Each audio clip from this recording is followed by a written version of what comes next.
निल्लोड फाट्यावर 19 कोटींचे सोने चांदीचे दागिने पकडले। सिल्लोड येथील स्थिर पथकाची कार्यवाही। सिल्लोड तालुक्यातील निल्लोड फाट्यावर चेकपोस्टवर स्थित पथकाने संभाजीनगरकडून जळगावकडे जाणाऱ्या एका सराफा दुकानदाराचे जवळपास 19 कोटी रुपयांचे सोने चांदीचे दागिने पकडले आहे। ही कार्यवाही गुरुवारी सायंकाळी 6 वाजता करण्यात आली।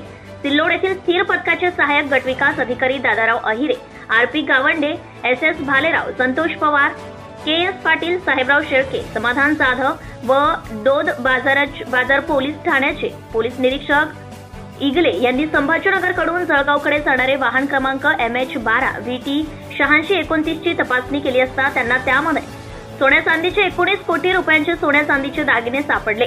हे दागिने जळगाव येथील एका नामांकित सराफा ज्वेलर्सची असल्याची माहिती दादाराव आहिरे यांनी दिली। स्थिर पथकाने दागिने पकडून GST पथकाच्या स्वाधीन केले आहे।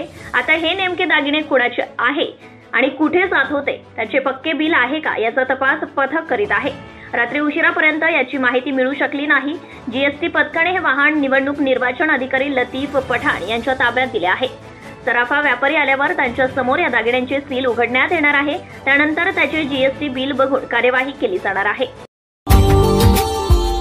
Subscribe now and press the bell icon. Never miss an update.